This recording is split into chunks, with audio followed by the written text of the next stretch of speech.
good group of people that can play in bad news. That would have been a very bad mistake. A few problems with the drugs with the youngest, but other than that, I must say it was. It started with a ripple that turned into a wave. Somewhere between a radio interview and a spontaneous moment of unfiltered honesty, Tina Turner, the indomitable queen of rock and roll, did something she almost never did. She named names. Not in a coy, passive-aggressive way, not with veiled jabs or the usual celebrity PR spin. She said it plainly. 5 musicians she could not stand. 5 she hated, and the world froze for a second. Before we start, smash the like and subscribe buttons for more updates. Tina Turner, the woman who powered through decades of personal trauma, industry misogyny, and brutal reinvention, was never one for petty celebrity feuds. Her reputation was almost supernaturally clean in that respect. While others sparred in the media or took lyrical shots at each other, Tina stayed above it. She didn't shade. She didn't clap back. She just kept moving forward, on stage, on tour, in stilettos, against all odds. So when this happened, it wasn't just gossip. It was a seismic cultural shift, like hearing Mr. Rogers swear or Oprah throw a chair. Tina was known for her grace, her resilience, her ability to transcend. And now, at a time when she'd long since earned the right to say anything, she used that right with stunning precision. It wasn't even a major press conference or a big televised sit-down. It was an intimate interview on a niche European radio show, something she agreed to because the host was an old friend from her early touring days in Germany. A relaxed setting, just the two of them sipping wine and reminiscing. But at some point, as the conversation veered into the current state of music, the dam broke. The host had asked a fairly innocent question. Who in the music business today did she admire? Tina gave a couple of names. Adele, Bruno Mars. She praised Lady Gaga's showmanship. But then, with a flicker of the eyes that hinted at something deeper, she turned the question around. You know, people always ask me who I love. But you want to know something I've never said out loud? There are some artists I hate.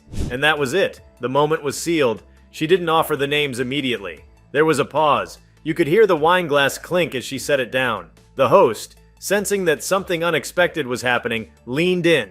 And then she said them. Not with venom, not with gossip-monger glee, just cold, clear disdain. 5 musicians, one after the other. And the moment each name dropped, it echoed like a thunderclap. The first name was Phil Spector. That one perhaps wasn't entirely shocking.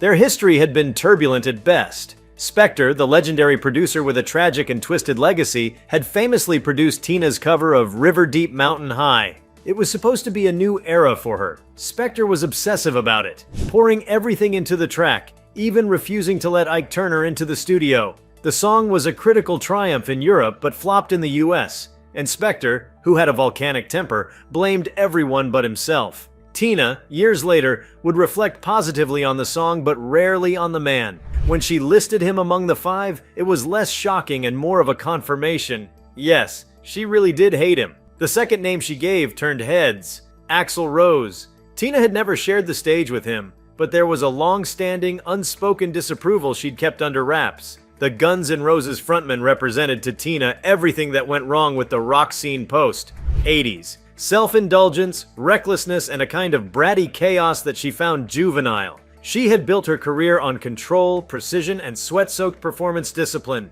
Axl, with his constant tardiness, drug-fueled antics, and public meltdowns, was the antithesis of that. In her view, he had disrespected the craft. He had talent, sure, she reportedly said in the interview, but no respect for the audience. Then came Madonna. This was the big one, the name that dropped like a meteor into the middle of the music world. People had always compared the two, powerful female performers, each with iconic stage personas, dominating charts in male-dominated industries. But the truth was, their approaches couldn't have been more different. Tina had fought her way back from the brink, escaping a violent marriage, clawing her way to superstardom in her 40s, defying ageism with every strut in a miniskirt.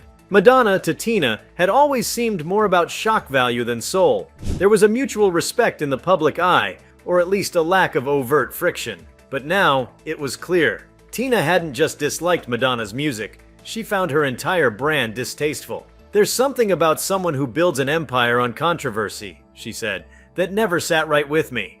It wasn't just about artistry, though. According to sources close to Tina, part of the resentment stemmed from a backstage encounter in the early 90s at the MTV Video Music Awards. Madonna, allegedly, had made a dismissive comment about Tina's performance style, suggesting it was old Vegas energy rather than cutting edge. Tina, who had been nominated that night for I Don't Want to Fight, didn't react publicly, but the words stuck. Decades later, the bitterness surfaced, not out of revenge, but from an unwillingness to keep pretending. The fourth name was unexpected in an entirely different way: Kanye West.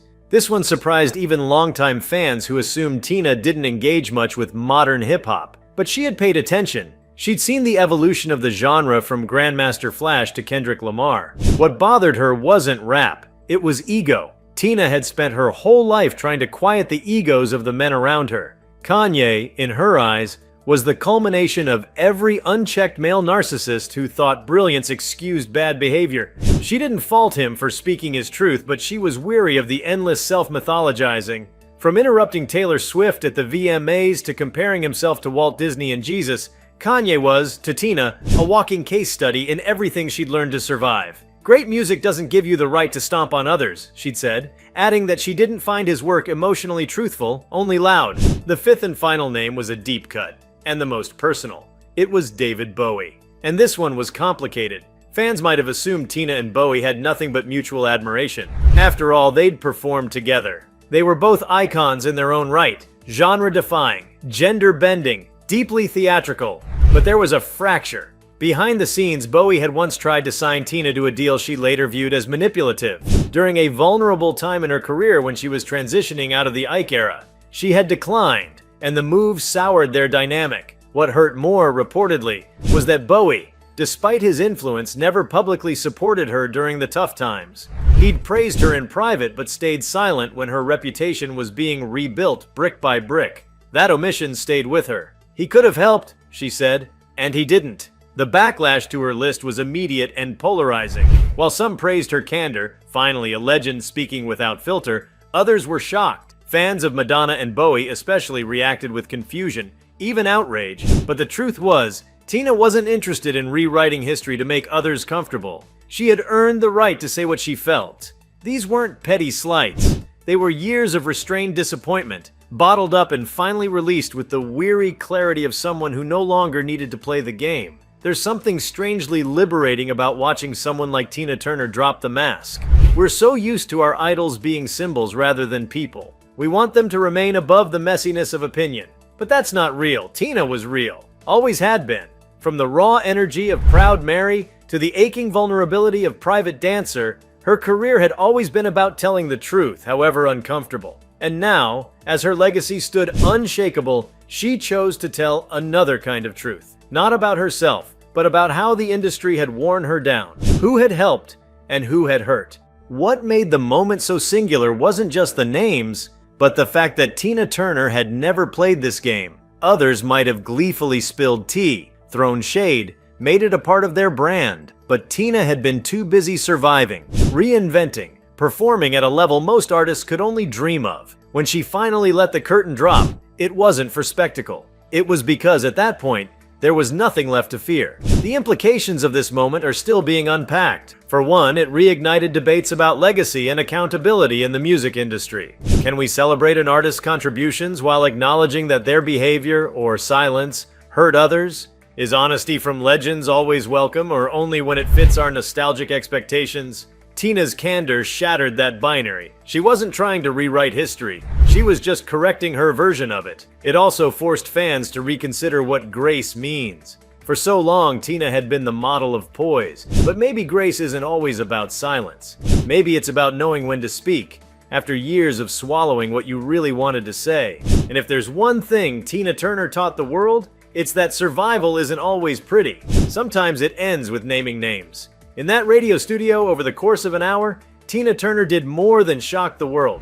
She reminded it that even icons bleed, that legends too carry grudges, that sometimes the truest act of artistry isn't in the performance, it's in the unflinching recounting of what it cost. If you liked this video, please give it a like and subscribe to our channel. Also, leave your comments below and tell us, what are your thoughts on Tina Turner naming musicians she hates?